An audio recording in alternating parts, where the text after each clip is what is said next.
Abra sua Bíblia no livro de 2 Samuel, capítulo de número 12, por favor. Eu vou estar falando hoje sobre lidando com as feridas do adultério. Lidando com as feridas do adultério. Se este assunto não fosse importante, não estaria no decálogo. Quando Deus escreveu os 10 mandamentos, Ele incluiu este mandamento: não adulterarás. Por quê? Segundo Samuel, capítulo 12,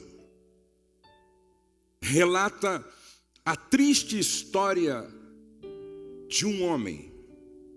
Ele estava com 50 anos. Ele estava vivendo o auge da sua carreira como líder, como governador.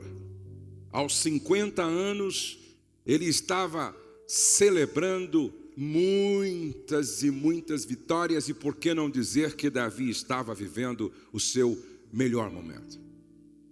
E aí a palavra do Senhor diz assim, capítulo 11, decorrido um ano, capítulo 11, verso 1, decorrido um ano no tempo em que os reis costumavam sair para a guerra, enviou Davi a Joabe e seus servos com ele e a todo Israel, que destruíram os filhos de Aminon e sitiaram Rabá, porém Davi ficou em Jerusalém.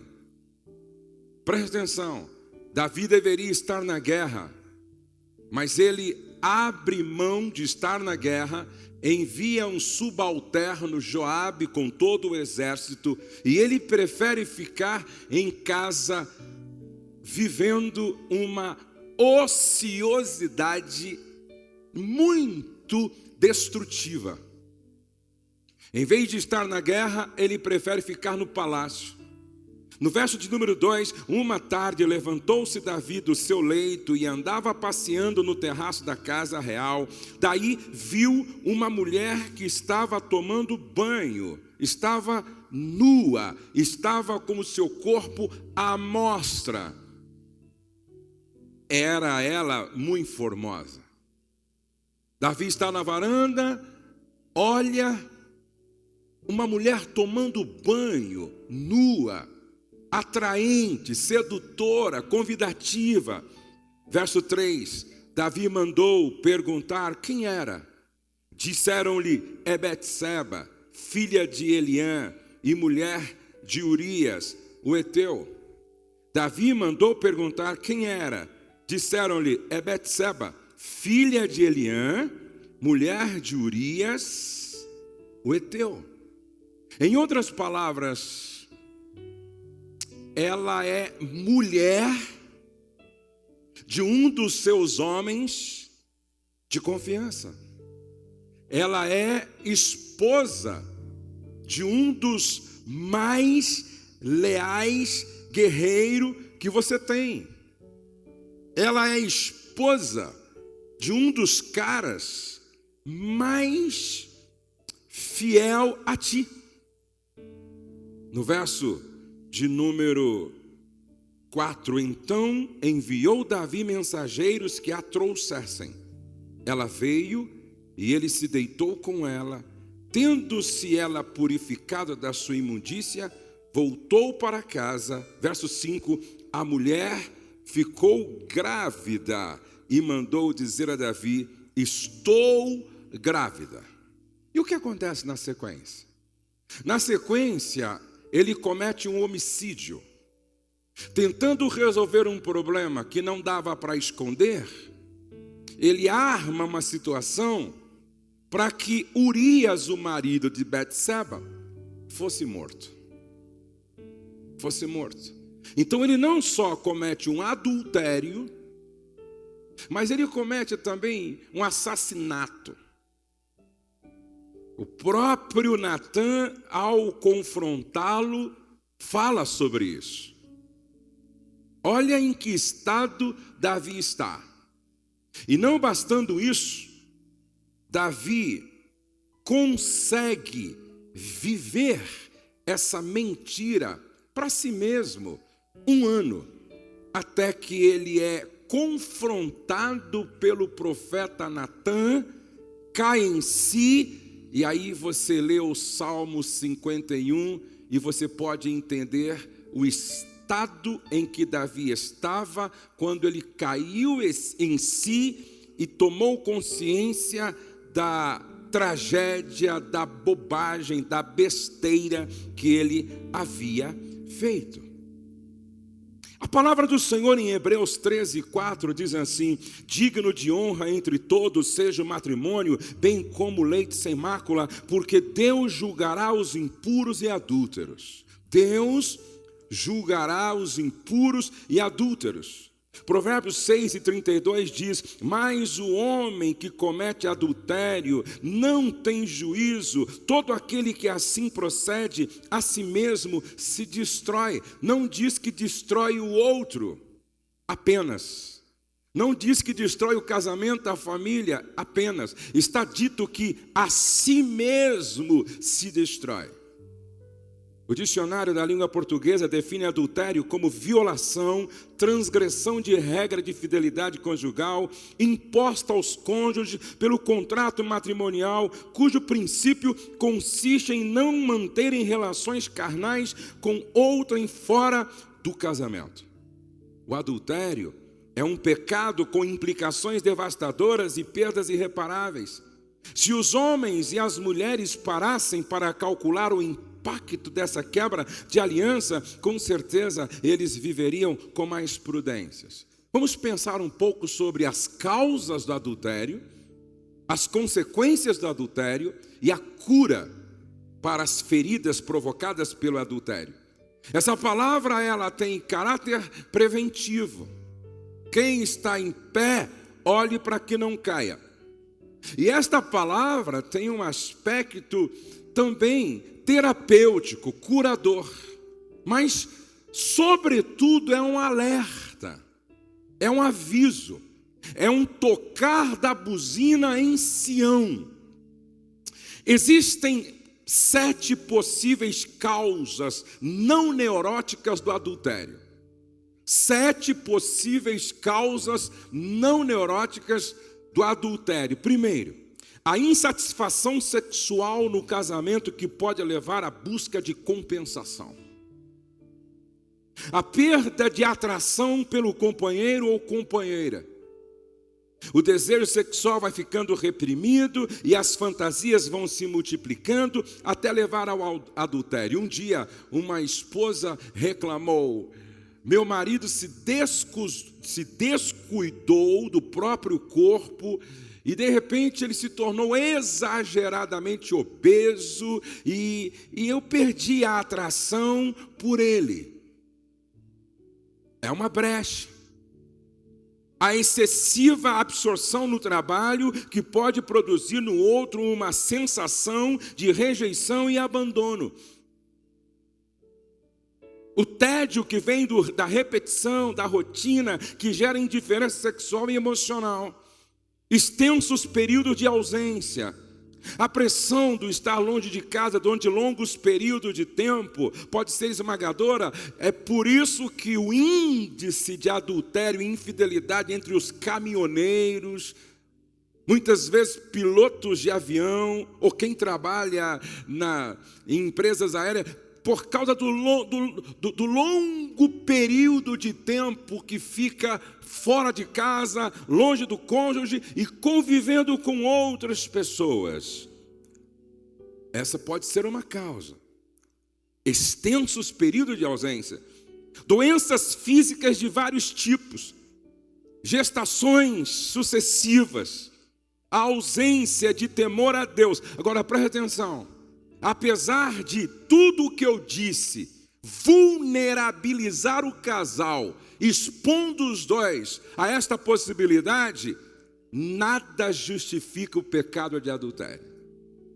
Porque se você ler a história de José, você vai perceber que ele passou por solidão, ele passou por tentação, ele passou por diversas possibilidades, mas dentro dele havia uma coisa chamada temor a Deus. Agora, quais são as 7 causas neuróticas do adultério? 7 causas neuróticas, que já não tem nada a ver com as causas não neuróticas. Os mimados são aqueles que acreditam que precisam de tudo o que desejam. Encaram caprichos temporários como necessidades básicas. Os casos nunca correspondem às suas expectativas, que são, aliás, irreais. É a síndrome do final de semana perfeito. Os narcisistas, eles se consideram irresistíveis, têm uma necessidade constante de reconhecimento, de admiração, uma enorme preocupação consigo mesmos, uma total incapacidade de corresponder. Os fujões são aquelas pessoas que estão fugindo não apenas de si mesmas, mas da própria vida. Os imaturos são os que, através da infidelidade, procuram afirmar, provar eternamente sua masculinidade ou ela feminilidade. Os inseguros são pessoas que se autodesvalorizam, não se respeitam, não têm autoestima, usam o adultério como fuga.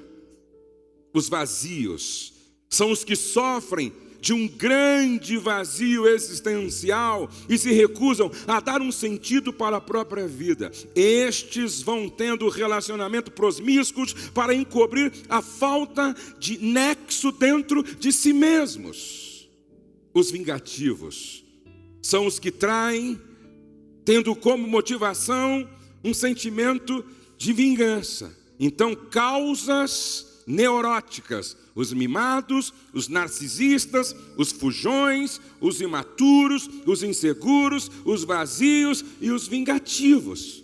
Em outras palavras, falta conversão,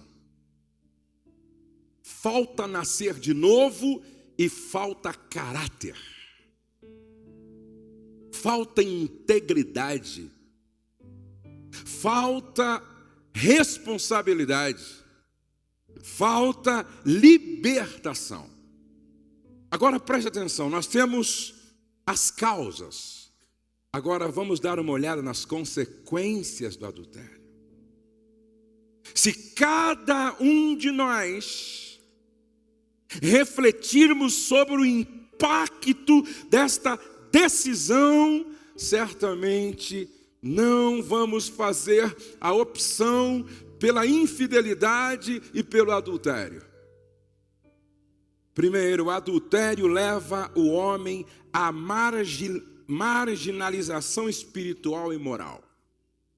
O adultério leva o homem, leva a mulher à marginalização espiritual e moral. E se ele for pastor, antes de perder a autoridade na igreja, perde-se a autoridade dentro de casa. O adultério, em segundo lugar, perturba emocionalmente o casamento. O adultério perturba emocionalmente o casamento. Compromete a comunicação, provocando um desvirtuamento do diálogo. É quando um diz A, o outro entende B. O adultério provoca ciúme doentio, possessividade. Esse é um sintoma de uma situação não resolvida, quando um começa a asfixiar o outro. O adultério, número 3, endemoniza a cama do casal. O adultério endemoniza a cama do casal. A Bíblia diz em Hebreus 13: digno de honra seja o leito sem mácula, sem pecado, sem adultério, sem infidelidade conjugal, porque o adultério endemoniza a cama do casal, produzindo primeiro, inibição sexual. Segundo, interrupção sexual. Terceiro, aversão sexual. É da natureza desse espírito que se infiltra no relacionamento fazer com que cada vez mais o desejo sexual migre de dentro para fora do casamento. Uma situação de adultério começa a afetar as áreas da vida da pessoa, espiritual, emocional e moral. Agora, o que vem a seguir eu gostaria que você refletisse, guardasse e pensasse. Presta atenção. Em quarto lugar, o adultério desprotege sexualmente a vida dos filhos, deixando-os suscetíveis a diversas possibilidades de perseguições e abusos sexuais. Eu vou repetir.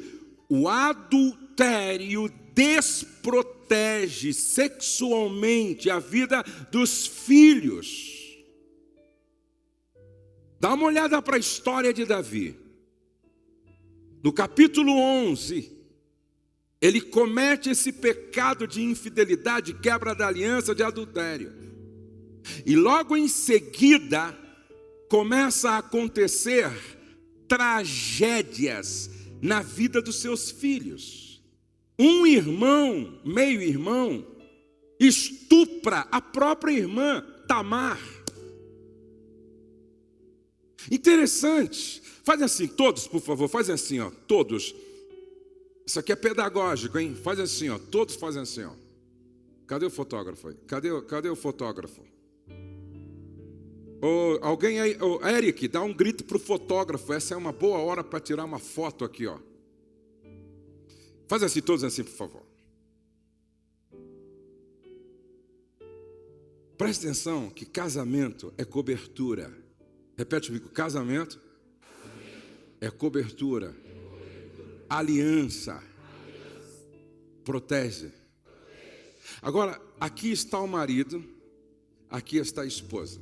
Presta atenção, aqui está o marido e aqui está a esposa. Se o marido cai, como é que fica a cobertura? Como é que fica o telhado? Olha aqui, ó, aqui, marido e esposa. Se o marido cai, a casa fica desprotegida, sim ou não? Então faz assim, fica agora aqui. Faça com que uma das suas mãos caia assim, ó. Duas coisas aconteceram aqui. A casa ficou desprotegida e a esposa perdeu apoio. Olha como isso é sério, preste atenção. A casa ficou desprotegida e a esposa perdeu apoio. Agora eu pergunto, no mundo espiritual, qual a próxima consequência? No mundo moral, qual a próxima consequência? Uma mulher sem apoio. Ela está correndo um sério risco por causa desta vulnerabilização de ter o mesmo problema. Vou repetir, o adultério desprotege sexualmente os filhos. O abuso de um filho ou de uma filha quase sempre está associado a um adultério dos pais. Eu disse quase sempre, não estou generalizando, porém, de 30 a 60% das pessoas que sofrem abuso, quando você vai tratá-las e pergunta, quando você sofreu esse abuso, como estava o casamento dos teus pais? Na maioria das vezes, de 30 a 60%, elas dizem, na fase em que no tempo em que eu sofri o abuso, os meus pais estavam vivendo uma crise por causa de uma infidelidade, por causa de um adultério. O adultério dos pais expõe os filhos a essa perseguição e abusos sexuais. O que muitos não sabem é que o casamento é como o telhado da casa. Em quinto lugar, o adultério de um dos cônjuges expõe o cônjuge vítima da traição na mesma situação. É muito comum a gente estar aconselhando um casal, e quando o marido confessa um adultério, ou melhor, quando a esposa confessa um adultério, é muito comum a gente ouvir isso. O marido adulterou primeiro. É muito comum ouvir isso. A esposa cometeu um adultério, e aí você vai ver a história dos dois, o marido... Por quê? Porque era assim no início. Aí um caiu, aí o outro ficou sem apoio, sem sustentação. E o diabo, tudo o que ele quer é encontrar essa brecha. Tudo o que o diabo quer é encontrar essas vulnerabilidades para implodir a relação. Agora escute, número 6, o adultério afeta diretamente a vida financeira da família. O dinheiro começa a ser desviado para a imoralidade. A tendência ao espírito de adultério levar a família à bancarrota financeira. A primeira área do casal que começa a ser destruída é a financeira. Você vai me ouvir falar amanhã sobre a nossa casa de recuperação de casamentos. Nós recebemos de 30 a 35 casais, uma vez por mês, que passam 4 dias conosco para salvar o casamento. E quase que 90% dos que lá chegam com o casamento praticamente na UTI conjugal, você vai ver financeiramente, muitos só foram lá porque a mãe patrocinou, amigos patrocinaram, a igreja patrocinou, porque eles estão financeiramente comprometidos por causa de um problema no casamento. Em 7º lugar, o adultério implica também no princípio ativo do escândalo e da decepção. Se não preste atenção que o próprio Deus, através de Natã, falou para Davi que não teria como esconder aquilo. E o que Davi fez escondido, todos ficaram sabendo. Se fosse hoje, saiu no Twitter, saiu no Instagram, saiu no Facebook, na Folha de São Paulo, Estadão, saiu nas rodas de fofoca de comunidades. Todos ficaram sabendo. E o texto na Bíblia diz que quando Davi estava saindo do palácio para não ser morto pelo próprio filho, que havia usurpado, tomado o seu lugar, ele foi sendo apedrejado por Simei. Ele foi sendo apedrejado. E esse apedrejamento moral é inevitável e faz parte da própria disciplina divina, segundo Davi. Porque um dos valentes de Davi quis resolver o problema matando aquele que o apedrejava. O próprio Davi disse: não. Foi Deus quem mandou ele me apedrejar, ou lançar pedras sobre mim e me amaldiçoar. Isso aqui faz parte de um processo disciplinar divino.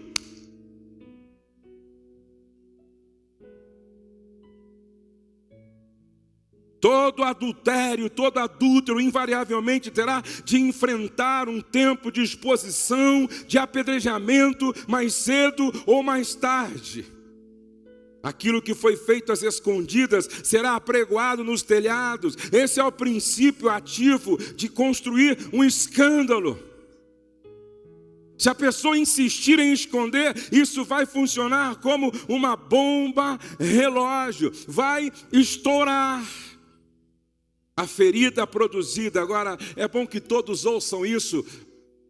Todos ouçam isso. Se você não precisa hoje, é preventivo e você pode ser canal, instrumento de Deus para ajudar alguém. A ferida produzida pelo adultério é tão internalizada que demanda uma intervenção cirúrgica. Não tem como ser diferente.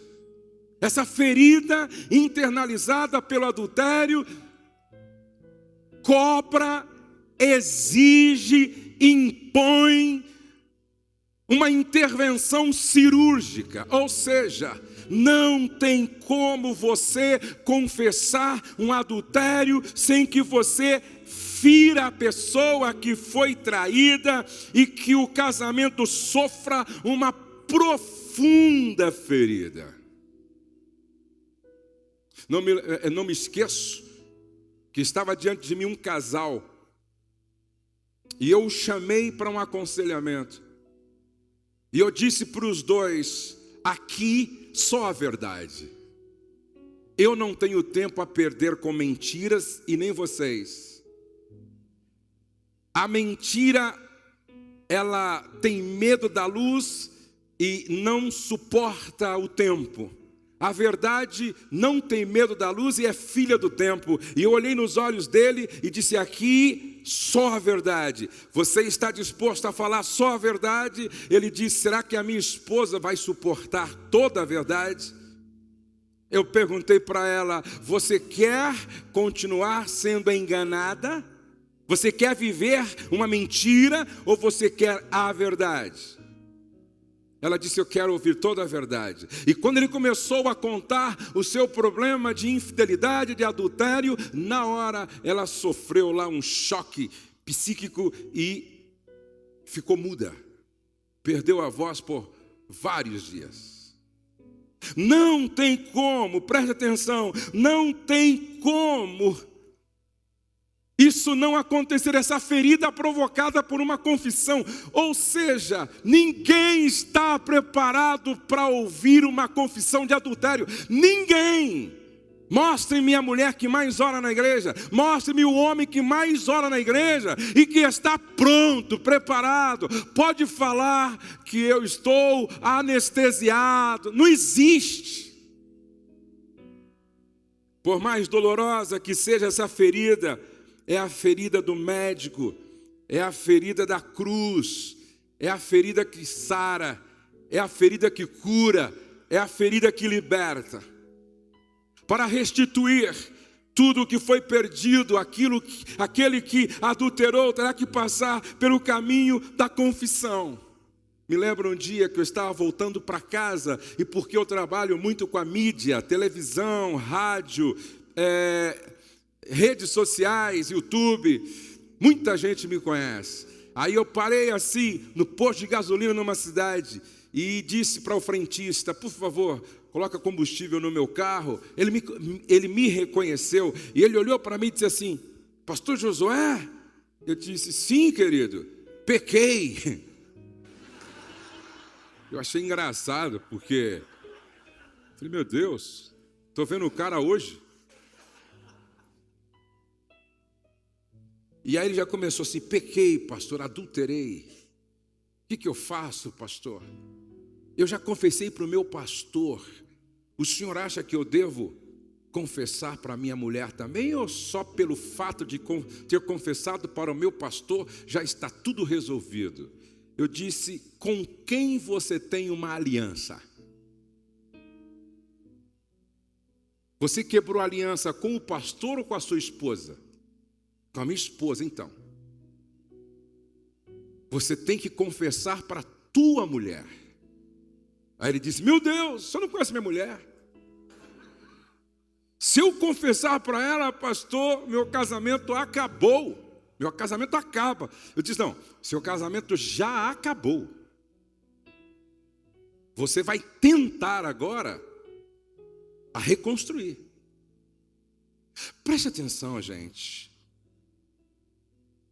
Se há alguma chance de salvar o casamento, é com a verdade, trazendo tudo à luz.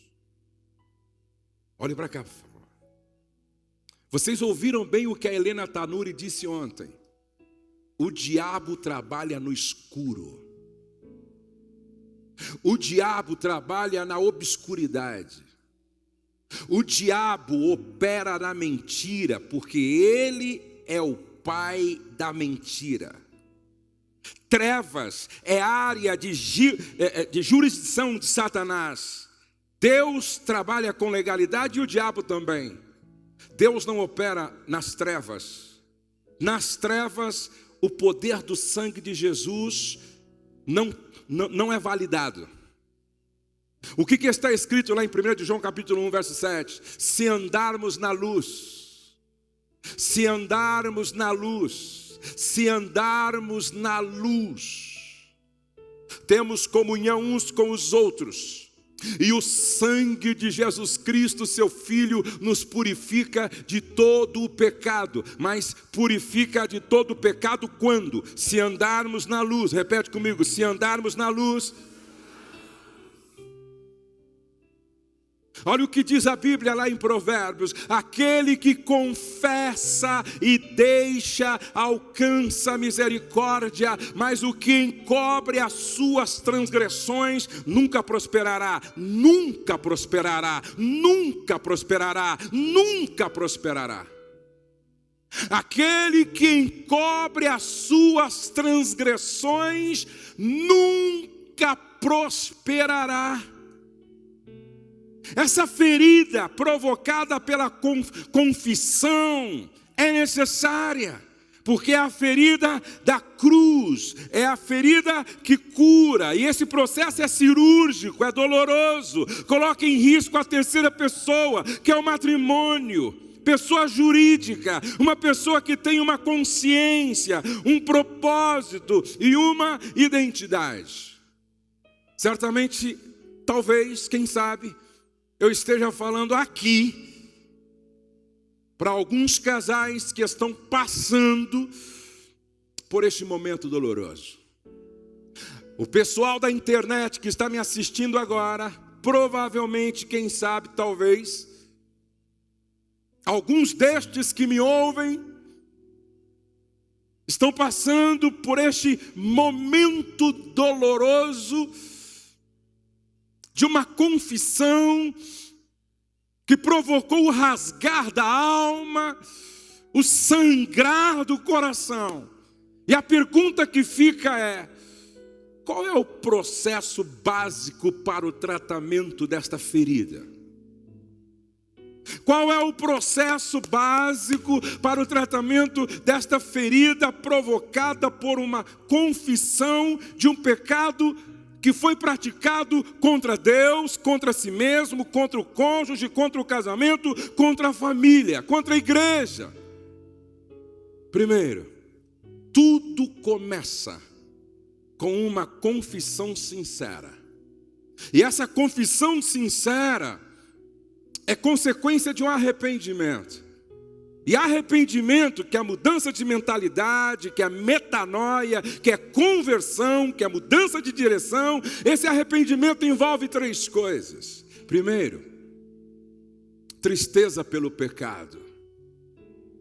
Eu tenho um amigo, um grande líder, de uma grande igreja, que passou por esta triste experiência. Faz anos, está restaurado, curado, continua pastoreando a grande igreja e completamente curado. Ele até hoje, quando conversa comigo, e esse assunto vem à tona até hoje, depois de anos, ele diz: ah, Josué, se eu pudesse voltar lá atrás, eu não daria mole, eu não faria o que fiz, eu não cairia naquele laço. Até hoje, esse assunto provoca nele dor, tristeza pelo pecado. Segundo, confissão sincera. Terceiro, abandono do pecado.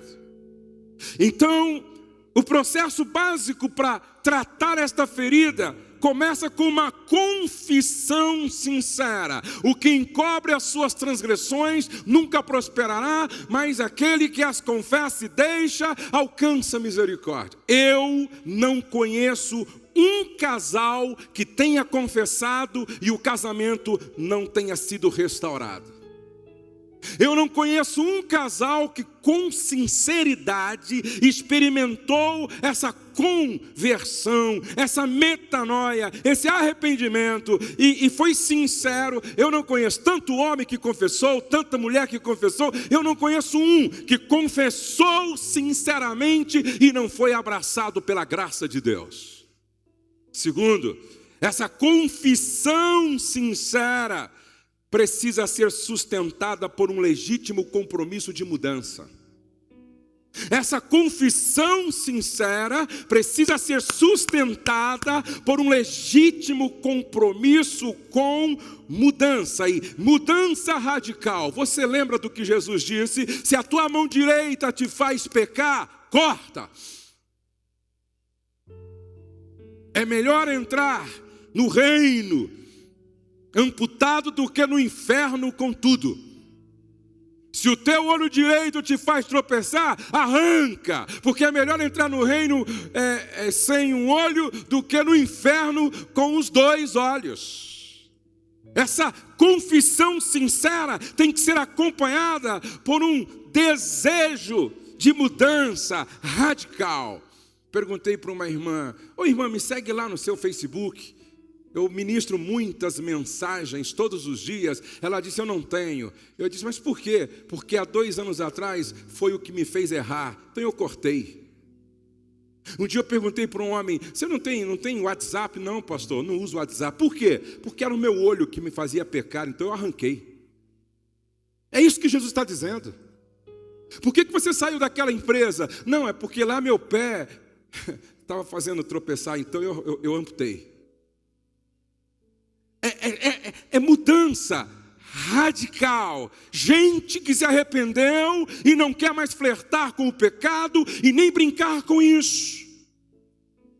Eu conheço gente que não assiste televisão, porque lá estava um gatilho que, quando acionado, levava a pecar. Em terceiro lugar, é preciso haver liberação de perdão do cônjuge traído.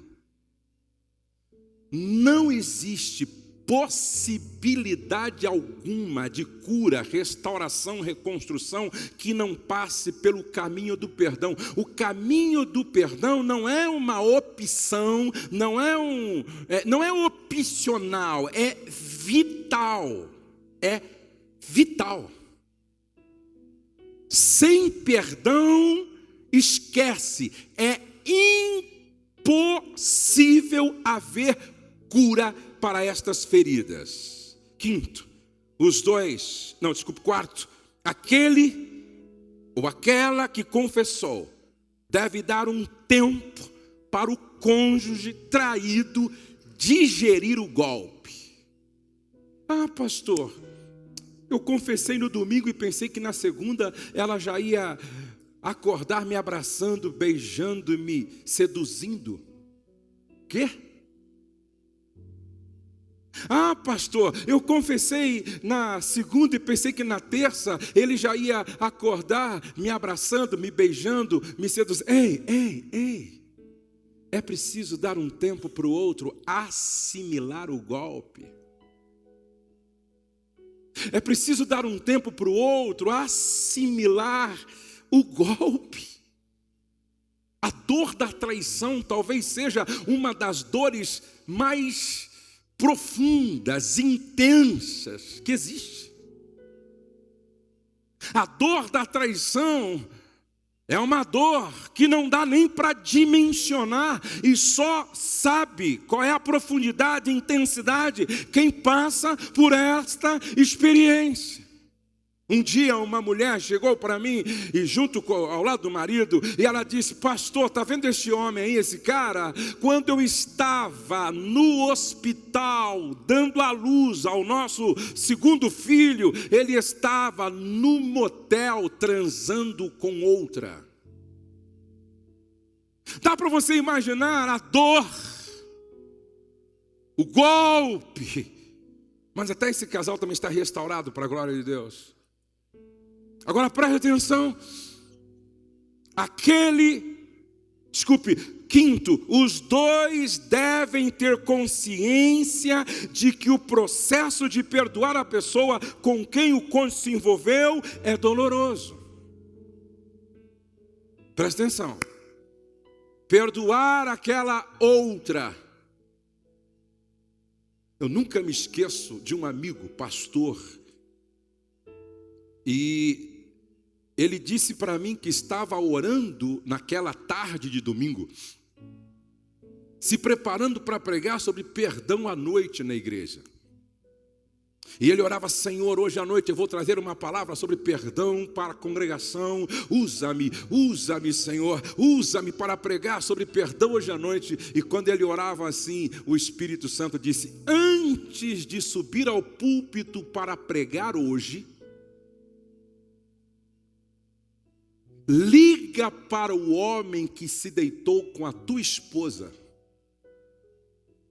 e diga para ele assim: eu te perdoo. Porque você não pode pregar o que você ainda não praticou. Você não pode pregar o que você ainda não viveu. Você não pode subir ao púlpito e pregar algo que você não fez ainda. Você quer que eu te use hoje à noite para falar com muita autoridade sobre perdão? E já anos tinha passado.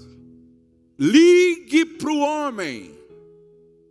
E se é que você perdoou seu cônjuge, perdoou a você mesmo, perdoou aquele rapaz, então liga para ele e diga: estou ligando para você apenas para lhe dizer, te perdoo. Só que esse perdoar quem foi envolvido nesse processo não é simples, é doloroso. Último lugar, o processo de reconstruir a confiança perdida. Isso aqui é difícil. O processo de reconstruir a confiança perdida. Eu costumo dizer que eu estou pregando há praticamente 30 anos. E Deus tem guardado a minha vida. E por onde eu passei até hoje, no Brasil e fora do Brasil, a graça de Deus me cobriu, o temor de Deus me protegeu, e eu nunca deixei um rastro. Agora, para destruir isso, é uma conversa boba de 1 minuto. Para destruir isso, é uma brincadeira boba de 5 minutos. Para você construir uma vida de integridade, para você construir confiança, é a longo prazo. Agora, para você destruir, é muito rápido. E para você reconstruir, vai dar trabalho. Para você reconstruir a confiança diante do cônjuge, diante dos filhos, diante da família, diante da igreja, diante da sociedade. Quem acreditará em você depois disso? Mas é possível. Tem alguns agravantes que a gente precisa também considerar nesse processo todo. Alguns agravantes. Primeiro, se a pessoa descobriu ou foi descoberta. Se houve um processo crônico de negação. Em alguns casos o problema maior já nem é mais o adultério, mas a mentira. A pessoa nega, quase que acreditando na sua própria mentira. Aí já é uma questão de caráter. Se envolveu pessoas da família do cônjuge. Eu tratei de um casal, aonde ele dizia para mim, diante da esposa: pastor, ontem ela me confessou que me traiu com meu próprio irmão. Eu estava conversando com alguém esses dias. E esta pessoa me disse, um líder recebeu um WhatsApp com um filme da sua esposa tendo relação com o irmão dele. Esse cara quase que foi parar no hospital de loucos.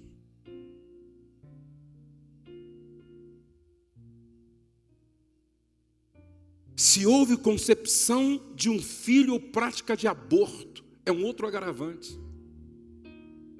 Se houve pessoas casadas envolvidas, se a pessoa ocupa alguma posição no ministério da igreja, se houve pessoa do próprio ministério, se praticou perseguição e abuso espiritual para encobrir o seu pecado, se usou informações pastorais para seduzir. Aí você me diz, pastor Josué,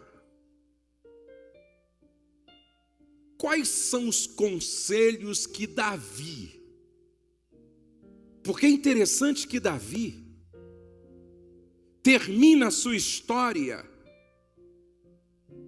como homem segundo o coração de Deus. Presta atenção. Davi não termina a sua história como um marginal do reino. Davi não termina a sua história como um rejeitado para sempre pelo eterno. Davi não termina a sua história sendo um repugnado pelo povo. Não. Davi termina a sua história com Deus dizendo: homem segundo o meu coração. Eu creio em milagres. Eu creio no poder da graça. Eu creio no poder do perdão. Eu creio no poder do sangue de Jesus Cristo vertido na cruz do Calvário. E eu creio que todos nós podemos, apesar das falhas, terminar nossa história com uma declaração do Pai: este é o meu filho amado. Este é um homem segundo o meu coração. E esta não é uma manhã qualquer. Esta é a manhã em que a graça de Deus se manifesta para curar, para libertar, para restaurar, para dizer para você: não é o diabo quem tem a última palavra, sou eu, diz o Senhor, quem tem a última palavra sobre a sua vida. Se você crê nisso, aplauda ao Senhor nesta manhã.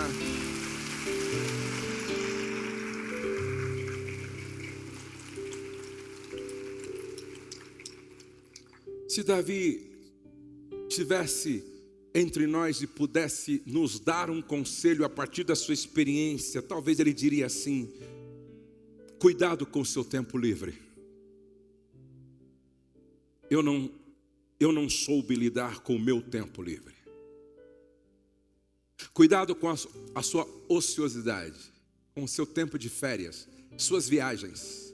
Porque um caso pode começar no intervalo para um café, para um almoço. Um caso pode começar num período de férias com outros casais. Um caso pode começar quando você menos espera. Por isso, cuidado com o seu tempo livre. Davi diria: eu errei, porque eu parei no lugar errado, na hora errada, e olhei na direção errada. Repete comigo: lugar errado, hora errada, olhando para o errado. A pornografia hoje tem sido essa varanda expondo lá embaixo aquilo que te seduz, que te provoca. Os nossos olhos são as portas de acesso para a nossa alma. E o problema da pornografia é que é uma maneira de o diabo plantar em homens e mulheres a semente do adultério, da infidelidade, da imoralidade. E hoje é assustador os homens viciados na prática da masturbação, estimulados pela pornografia. E já há um estudo que diz que o vício, certo, na prática da masturbação, por causa da pornografia, ou por causa da pornografia que se masturba, já é comparado ao vício de cocaína. Ou seja, é comparado ao vício de cocaína. Porque, na verdade, o viciado em cocaína está viciado em dopamina. O viciado em pornografia e masturbação é um viciado também em dopamina. E as doses têm que ser cada vez maior, até que se sofra uma overdose. Foi quando aquele ator de Hollywood, que reconheceu que precisava ir para uma clínica de recuperação, ele disse: eu fiquei tão viciado em pornografia, em masturbação, e só me dei conta quando eu comecei a ver isso da meia-noite, e era 8 horas da manhã, eu estava ainda mergulhado nisso. Eu me tornei um dependente, um escravo, um miserável. E ele precisou ir para uma clínica de recuperação para dizer agora que me parece que há alguns anos que ele está limpo, que ele está liberto. Preste atenção que por detrás, muitas vezes, de um adultério, de uma pedofilia, de um estupro, está uma pessoa que mergulhou nesse mundo podre, imoral, satânico e maligno, que quer sequestrar, como foi pregado ontem, nossa família, nosso casamento, a nossa vida, a nossa paz, nossa alegria, nossos filhos. Davi estava no lugar errado, olhando para a direção errada, na hora errada. Agora, se nós perguntássemos para José, que ao contrário de Davi, venceu a tentação, a sedução, disse não para si mesmo, não para o pecado. Se perguntássemos para José, qual é o melhor momento, José, para vencer a tentação? Ele diria, é quando ela começa. No início o processo é mais fácil. Se você demorar para dizer não, poderá ser tarde demais. É no começo que a gente tem que pedir ajuda para um discipulador. É no começo que a gente tem que dar um grito para um amigo de confiança. É no começo que a gente tem que chamar a esposa. É no começo que a gente tem que chamar alguém que ora conosco. É no começo.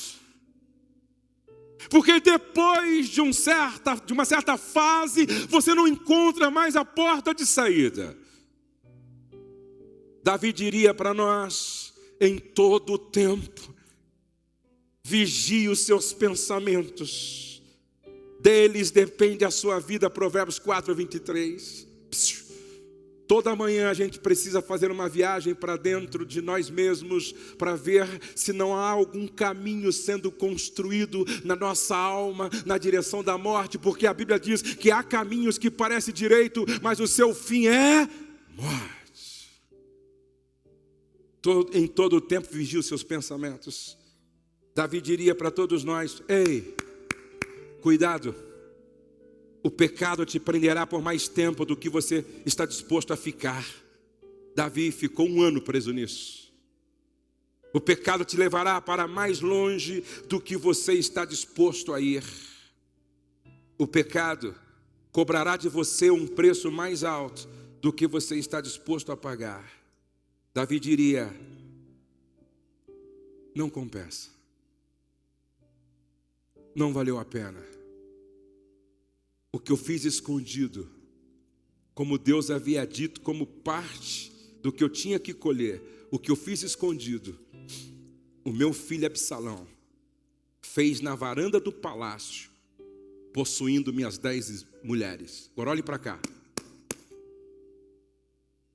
Ele plantou um adultério. e colheu 10 adultérios, quando o seu próprio filho arma uma tenda na varanda e estupra, violenta as 10 mulheres do pai. A Bíblia diz assim, Deus não se deixa escarnecer. O que o homem semear, ele vai colher. Eu sinto o temor de Deus neste lugar.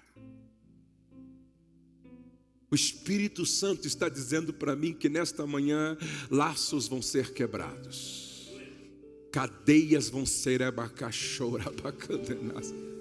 cadeias vão ser destruídas, projetos de Satanás vão ser desfeitos em nome de Jesus. Gente vai sair daqui com essa disposição de se arrepender. Deus vai triunfar na sua casa, Deus vai triunfar no seu casamento, Deus vai triunfar na sua família. Deus vai triunfar. Fique de pé, por favor. Não precisa ler. Eu quero ler com você. Tem gente que chegou aqui vivendo a experiência de algo que já aconteceu. Tem gente que chegou aqui a um passo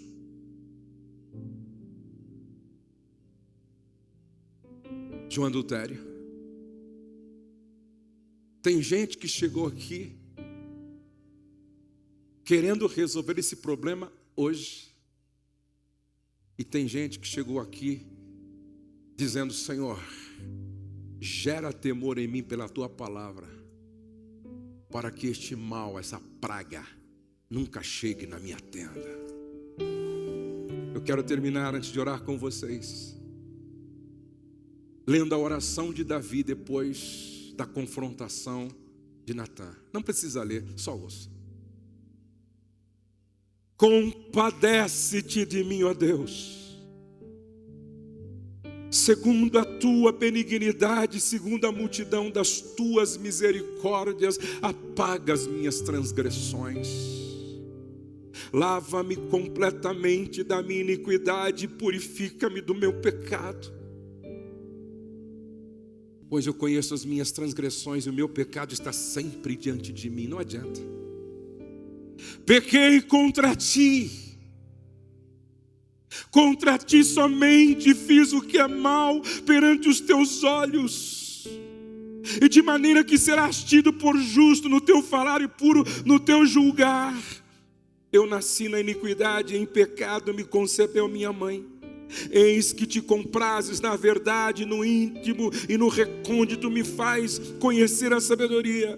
Purifica-me com esopo e ficarei limpo. Lava-me e ficarei mais alvo que a neve. Faz-me ouvir júbilo e alegria, para que exultem os ossos que esmagaste. Esconde o rosto dos meus pecados e apaga todas as minhas iniquidades. Cria em mim, ó Deus, um coração puro e renova dentro de mim um espírito inabalável. Cria em mim, ó Deus, um coração puro. Ore comigo, por favor.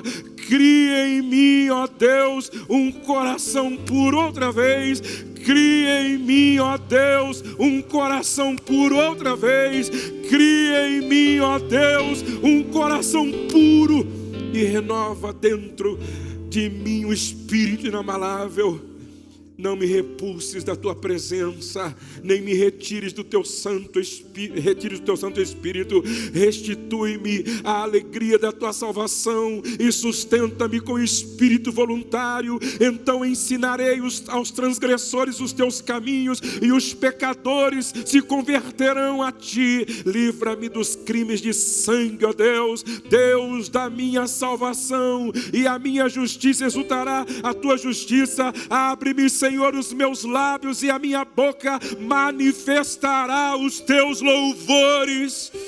pois não te comprases em sacrifícios, do contrário, eu tos daria, e não te agradas de holocaustos. Sacrifícios agradáveis a Deus são espírito quebrantado, coração compungido e contrito, não o desprezará, ó Deus.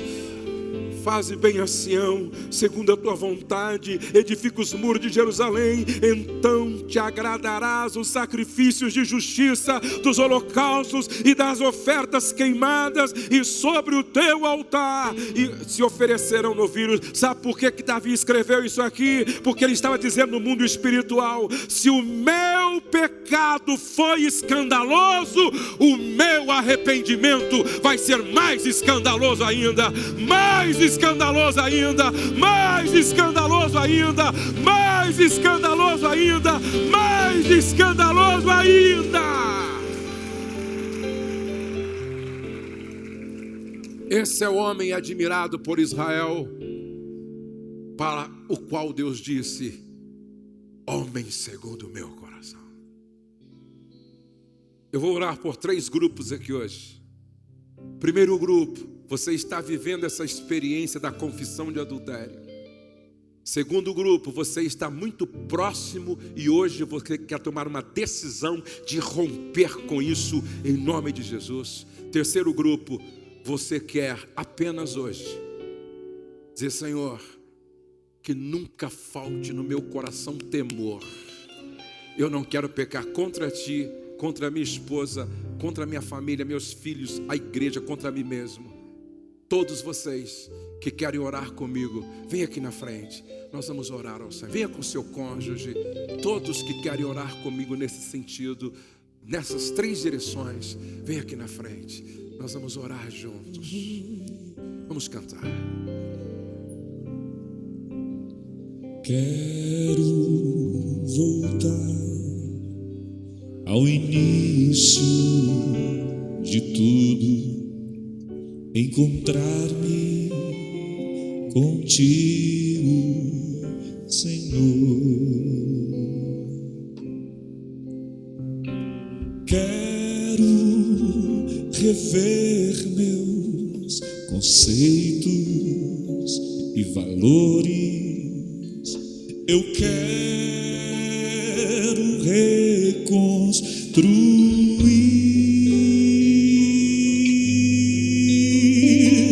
Vou regressar ao caminho. Vou ver as primeiras obras, Senhor. Eu me arrependo, Senhor, me arrependo, Senhor, me arrependo, Senhor. Eu quero voltar ao primeiro amor, ao primeiro amor. Eu quero voltar a Deus. Eu quero voltar ao primeiro amor, ao primeiro amor.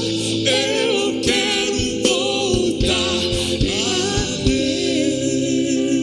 Coloque a mão no ombro da sua esposa, por favor.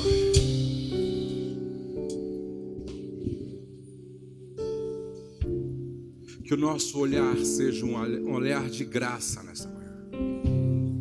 Que o nosso olhar seja um olhar de compaixão, de amor e de esperança.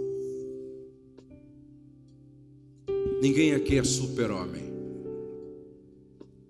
Ninguém aqui está isento desta possibilidade. Não é manhã para julgar, é manhã para liberar perdão. É amanhã de arrependimento, é amanhã de graça, amanhã de misericórdia. Nós vamos orar agora. Fecha os teus olhos. Deixa o teu coração falar nesta oração agora. Pai, que esta seja uma manhã de cura, de arrependimento, de libertação, de restauração, de mudança, de abandono do pecado. Abraça cada um de nós hoje, independente aqui de quem quer que seja. Todos são teus filhos. Abraça, Senhor. Abraça este homem agora, Senhor. Abraça essa mulher agora, Senhor. Abraça esse casal agora, Senhor. Aplica o poder do sangue vertido na cruz do Calvário. Aplica o poder do sangue derramado na cruz do Calvário. Vai levantando o que está prostrado. Vai despertando a consciência adormecida. Vai enchendo o que está vazio da tua presença e da tua graça e do teu Espírito. Começa a escrever uma nova história a partir desta manhã. Glorifica o teu nome de forma extraordinária, transformando, restaurando, levantando, provocando, ó Deus, desejo de servir-te melhor. Coloca dentro de nós temor pela tua palavra, Senhor. Aqueles que precisam de restauração, restaura. Aqueles que precisam de renovação, renova. Aqueles que precisam de fortalecimento, fortalece. Mas que todos nós saímos daqui poderosamente tocados por esta palavra, instruídos por esta palavra, e que possamos levar a sério esta palavra, e que esta verdade traga para as nossas vidas libertação. Pai, eu abençoo cada esposa, eu abençoo cada marido e declaro que restaurados, declaro transformados, declaro curados para louvor e glória no nome de Jesus. Eu gostaria que você desse um abraço e fizesse uma oração de 2 minutos junto com o seu cônjuge, de frente. Abraça o seu cônjuge de frente assim. O pastor Nagai vai estar cantando essa canção. Você vai estar orando 2 minutos e pode sair para o intervalo, e Deus abençoe. Quero voltar ao início de tudo, encontrar-me contigo, Senhor. Quero rever meus conceitos e valores. Eu quero reconstruir.